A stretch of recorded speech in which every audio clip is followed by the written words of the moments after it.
Hello, Hector. I am Jay. It's very nice to meet you. Welcome into my office today. Hi. You have to talk Hi. loud. So I just wanted to run by a couple of things before we get started about today's session. I just want you to know that anything that you say is going to be remain confidential and private. So basically anything that you say in here will be between the two of us. However, there are some limits with the confidentiality. So let's say, for example, for whatever reason, a judge has subpoenaed for me to release certain records and pertains to maybe a certain case. I would have to release those, but I wouldn't release everything, just the details that matter for the case. And if you express any intent to harm yourself or to harm others, I do have to report that as well. Okay. Does that make sense? Yes. And are you in agreement? Yes. Okay. So, tell me, what brings you in today?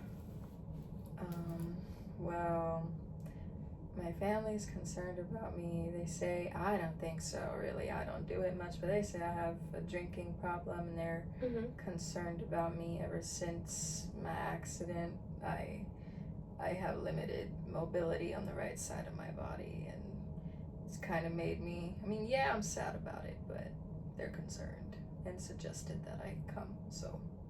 Okay. So I'm hearing that your family would want you here because they're concerned about, I believe you said drinking, and you had an accident recently. Tell me a little bit about that accident.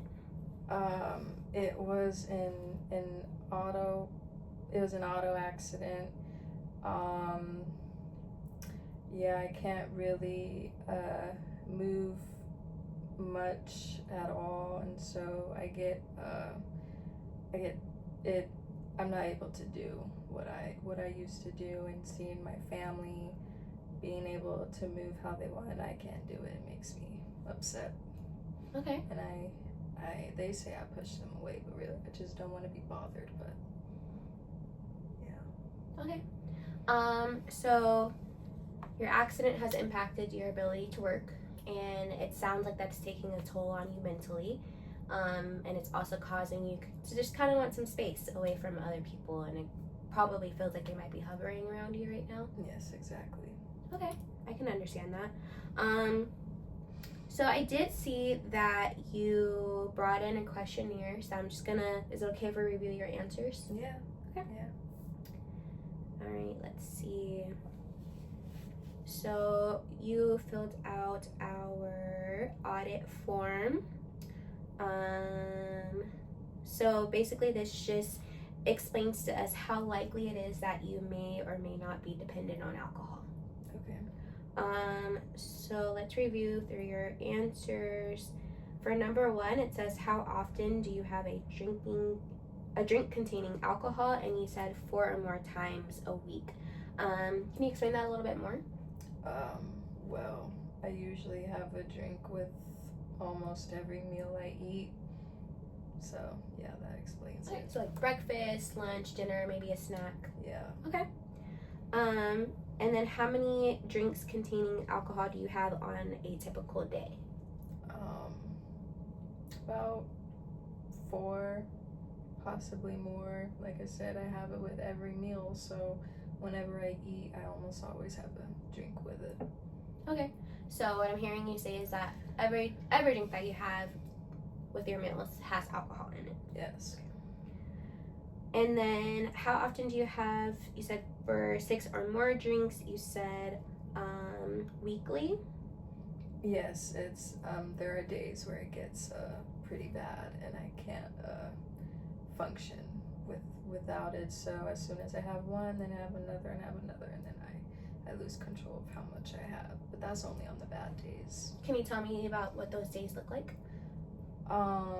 It's being around my family triggers it, when I'm reminded of the stuff that I can't do, and then all the emotions just comes crashing down, and then I just start drinking. So what are the things that your family can do that you're not currently able to due to your disability? Pick up anything heavy. Like I said, I'm the man of the family. I'm supposed to, take care of everybody and everything, and I feel like I can't do that anymore. So when they need the help and I can't do it, it makes me feel less of a man. So what I'm hearing you say is that being the head of the family, being the man of the family is a big part of, is that a part of your culture or? Yeah. And can you remind me what is your ethnicity, your race, what's your culture Hispanic. like? Hispanic, okay. So what you're saying is that like within the Latin community, as a man, it's fairly like important for them to be the head of the family, typically the breadwinner. Exactly. And so because you're unable to do your, what is your occupancy? Oh, I work in construction. Construction. Okay, so I could see how, you know, you need to lift a lot of things, and I could see how that could be frustrating. Yeah. Okay, so basically when your family comes around, those are the days where you just are reminded of it the most, and so you begin to drink more and more. Yes. Okay.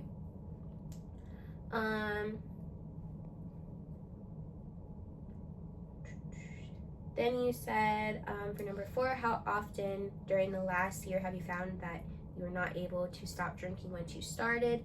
And you said weekly. Do you have any information about that, or is that also related towards the family? It's also related toward the family because, like I said, they're concerned about me, so they often show around a lot. And because they're around a lot, I get triggered to drink even more. Okay.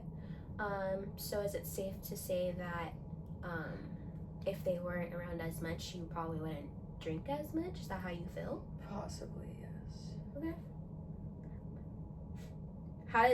Does it irritate you that they're around? Yes. Can you tell me a little bit more about that? Well,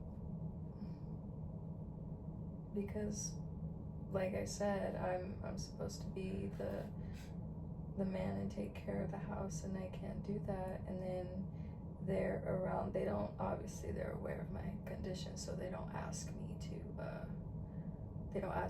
to do anything since I'm physically incapable, but I feel like I have to, and because I can't, it just, yeah. I understand. So how often during the last year have you needed a first drink in the morning to get yourself going after a heavy drinking session? So the night before, you said daily or almost daily. Yeah, so when I sleep, it helps forget about my problems when I'm sleeping, but then as soon as I wake up, I'm reminded of everything, of the accident and everything I can't do, and then so I kind of need a drink to help me forget again. Right. Yeah. How often during the last year have you had a feeling of guilt or remorse after drinking? And you said weekly. Can you tell me a little bit about that?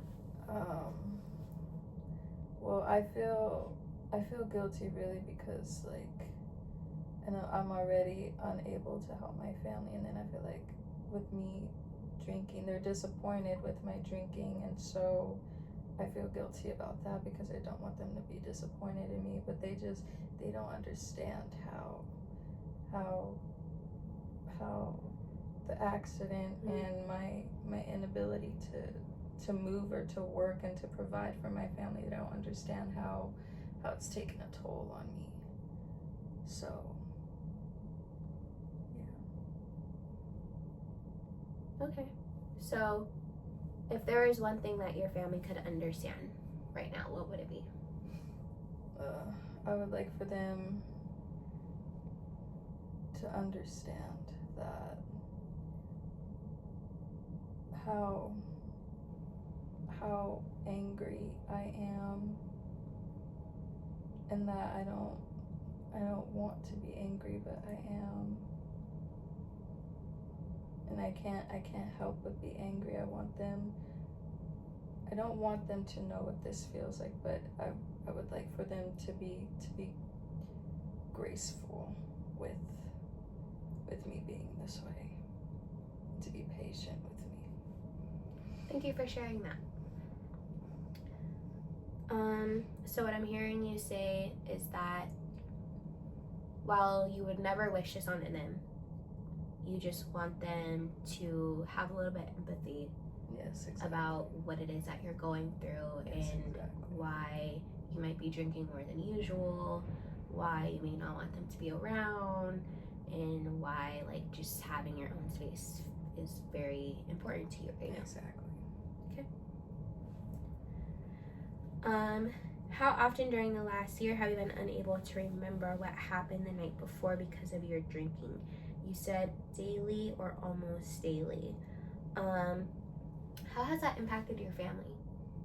I would say it's impacted them in a bad way for sure, especially when like they want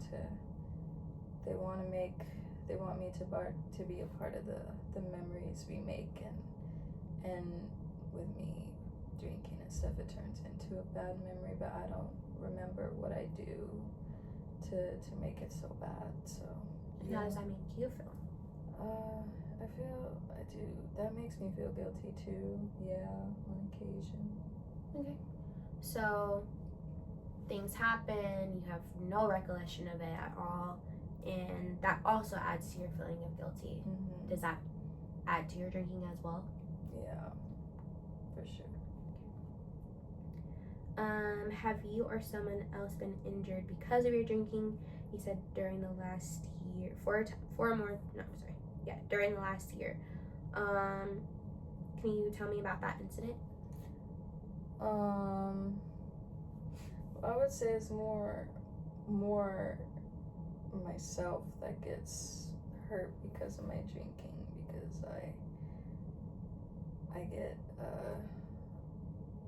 I lose control of like my emotions and stuff, and then I'll or I can't function properly, and then I'll end up falling or something, or tripping over something. So it's mostly myself, not really others. Okay. Being harmed because of my drinking. Okay. In your last question, which you've already expressed the answer to, has a relative, friend, doctor, other healthcare worker been concerned about your drinking? And you said yes during the last year. I've heard friend, I've heard relative, but have you seen any healthcare workers or a doctor? No, I haven't. I don't know. I didn't really feel like I needed to, you know, because I didn't really think it was that much of a problem, because this was my way of coping with what happened. So no, I haven't seen a doctor or anything, but my family suggested I come here, so I'm here to make them happy. What about making yourself happy? Well, I mean, yeah, I would like to be better. I don't know how. So, do you know what happiness is to you? What it looks like? I'd be happy if I was able to provide for my family and do what I needed to do. Okay. Do you believe that construction is your only option? No, but I was in construction since I was a teenager. I've been in construction mostly my whole life, so it's all I really know. So the opportunity or the idea of having to start over, does that scare you? A bit, yeah. Can you tell me more about that?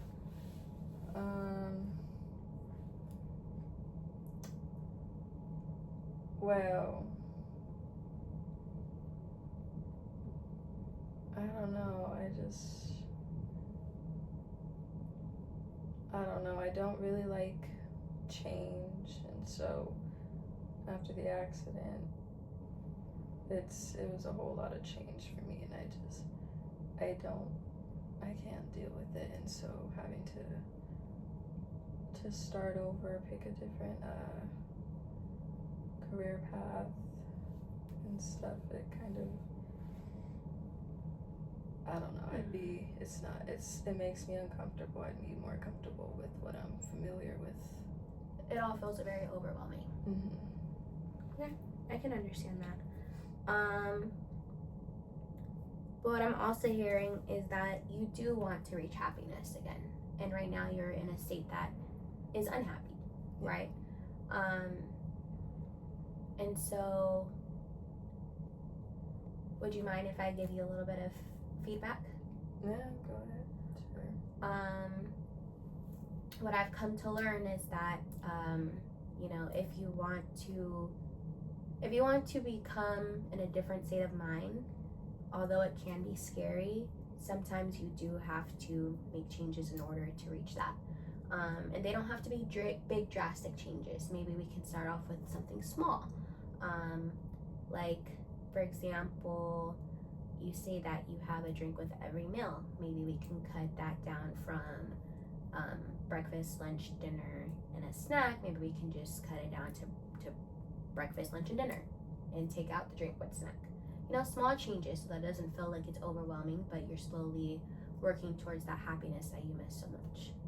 Does that sound like something that we could try? Yeah, I think I could try that. Okay. Awesome. Well, thank you so much, Hector, for coming in today. I hope you have an amazing day, and I would like to set up another session with you. Do mornings work for you?